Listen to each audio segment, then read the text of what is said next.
In a world where we get mostly meta for option, a VR headset by Sony is always a welcome addition to the competitive space of VR hardware. Getting more choice and giving console gamers more options in VR is something Sony have tried before, but their previous attempt didn't age well when compared to what they have released now.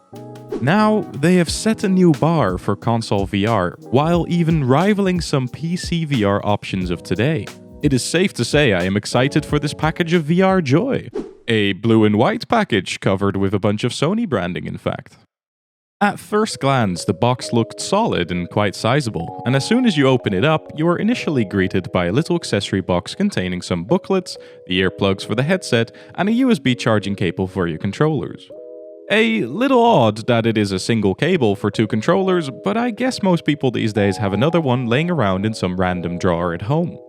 Once you remove the accessory box, you find the controllers accompanied by the headset. All wrapped in some kind of semi-sticky plastic wrap and packed into a cardboard mold. There is nothing wrong with the packaging, and I am sure that this does fine in terms of protection, but it made the unboxing experience feel a little low-end for a €600 VR headset. The stuff that the weird plastic was wrapped around, however, is where the money probably went instead. The controllers feel pretty solid, though a little small in my hands personally, and even though I'm not a huge fan of the binary input grab buttons, they do come equipped with probably my favorite feature on a pair of VR controllers. The DualSense adaptive triggers that you can find in the normal PS5 controllers are also implemented in these VR version. A very awesome feature that I will definitely mention later.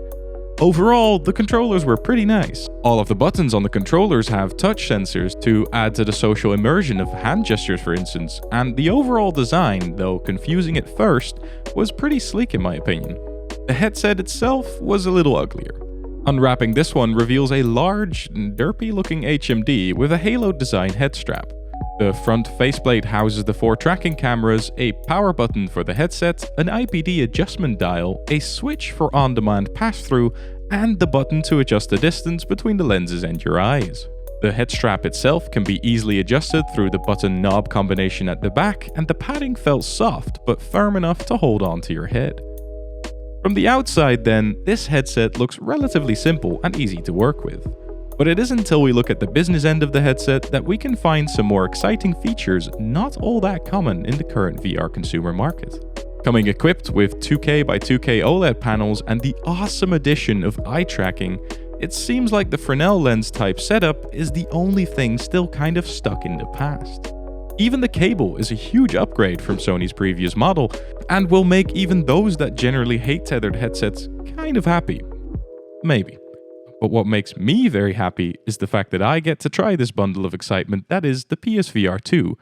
And to do that, we need to start the setup process. Plugging this headset in really is as easy as just shoving a USB-C cable into the port that seems too perfectly placed to be a coincidence. Then you just turn on the headset and start the setup process. Overall, it took a little bit of time to pair the controllers for the first time setup, but once you put on the headset, everything goes as smooth as any other VR headset. Not counting Steam VR, of course. From the get-go, you get a full guide of setting up your headset using the appropriate buttons on said headset and how to adjust it to your liking. All of this is super streamlined and feels very familiar compared to most other options out there. Once you put the headset on, however, things start to get pretty damn cool. You get greeted with this view of your eyes compared to the headset's lens positions, and using the IPD slider, you can move the image to get it looking right on the visualization. I found this to be an awesome solution for the PSVR2 with its eye tracking but no automatic IPD adjustment features, and it is perfect to find out how bloody massive your head is and how even the maximum IPD of the PSVR2 is almost not good enough for Michael over here. Whoa, dude. I have a gigantic head. I'm just going to tell you that in advance. The pass-through is the next thing you see after, and I was pleasantly surprised by the quality of this. It isn't anything full color, but for the usual pass-through use cases, it is plenty to get even some smaller details of your surrounding in view. And speaking of viewing, the eye tracking screen that came after this really made me giggle with joy. I personally have not had any headsets myself that have built-in eye tracking, so it could just be me, but even the setup of this alone made my 12-year-old inner self jump up in joy. Oh, that's wicked. After a little bit of calibration by following a dot around with your eye, you get to test whether it works properly by seeing your own eye movements, and this tripped me out as someone who hasn't had much experience with eye tracking specifically. And after having merged Freek with the room setup scan, Room scanning complete. I was ready to jump into some gameplay. From the very start of putting this headset on, it felt a lot more comfortable than something like the Pico 4 for me, and I quickly got used to the general size, shape, and weight of the headset. It didn't put too much pressure on my head, and I never felt uncomfortable during my time playing. If you do have a narrow head though, you might struggle with some light bleed from the stock facial interface, as Freek had this problem when he was trying it out himself. The controllers felt somewhat small for my hands, but they still felt solid, and also worth mentioning, feature the awesome adaptive triggers that I personally love. From using the normal PS5 controller, I knew a feature like this would be a lot less of a gimmick in VR applications, and I truly cannot understate how much I wish other manufacturers would implement this same technology for their VR controllers. As for me, being able to feel the trigger of a gun, for instance, definitely adds to the immersion. And the PSVR2 had immersion written all over it, adding even more haptic feedback in the front of the head strap, something that seemed a little useless at first, but ended up being pretty awesome in certain games that implemented well. Speaking of games, the library on the PlayStation Store isn't the biggest as of now, and something like the Meta App Store will outshine it in pure quantity. However, a lot of the titles we are all familiar with have already come to the PlayStation VR 2, and they may have even improved due to the extra features available on the platform.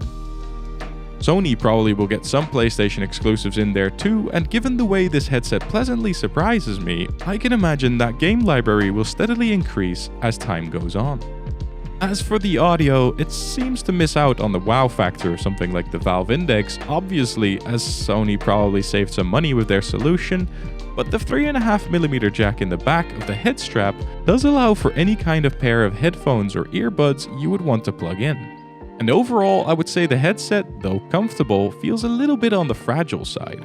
I handled it with more care than I usually do due to the feeling of something maybe easily breaking with a tough touchdown on the table, for instance. And I would hate to break anything that has to do with the visuals and immersion. The display quality struck me as pretty high, and even though it does contain some ever so controversial Mura, due to the nature of the OLED panels, I thought the overall experience was awesome. The colors were in good contrast, the blacks were actual deep black, and the brightness of the display left little to the imagination. Combine this with a pretty wide FOV comparable to something like the Index, and I easily looked past the weird filter caused by the panels. Something that people do notice though, and has surfaced recently, is the fact that even experienced VR users are getting motion sickness using this HMD, a kind of feeling of being drunk in VR. I personally had no troubles apart from a little bit of strange motion blur, and I could easily navigate through games with no need for any comfort options. If you are struggling with motion sickness, however, sadly Bradley has looked into this a little deeper and has some recommendations and research of his own to try and lessen this effect. The one thing I was struggling with was the tracking. I frequently had a screen pop up saying that the headset lost tracking and needed me to wait a little bit before continuing with the game I was playing. Now, full disclaimer, I did play while Freek was hovering pretty close to me filming the whole thing. This combined with the lack of recognizable tracking spots in the room and huge glass windows may have contributed to this issue, and I haven't heard anyone else complaining about the tracking, so this could all be specific to my setup and device. Overall, this headset was pretty awesome. The displays are impressive and cover all the things you would want from OLED panels. The eye tracking is a welcome addition, whether it be for boosting performance or just getting creative with game development, and the head strap was comfortable enough to wear for an extended period of time for me. I also absolutely love the adaptive triggers and haptics, but it seems that to contain some awesome features, they kind of cut down on stuff like the packaging and maybe even that one missing USB cable. With the price of €600 then, at least where I live, this headset does cost a little more than an Oculus Quest. But you would need to own a PS5 already to have this be the actual price for your VR adventures. Honestly, I think that would be worth it. To me, this is just another welcome addition to the VR hardware scene, and the package gives you enough to justify its maybe somewhat pricey price tag. The fact I do not own a PS5 makes me not think too much further into it, as I am happy with the Valve Index and it would make it even more expensive to buy a PS5 with it. If I owned a PS5 though, I would probably not hesitate to have this thing at home. Huge thanks and shout out to UnboundXR for giving me the opportunity to try the PSVR2 and be able to film a whole day at their offices. Without them, I would not have been able to make this video. If you need a VR headset or any hardware and live in the EU, you can check them out in the link in the description below. And if you like this kind of content, consider subscribing or drop a like on the video, and I will see you in the next one.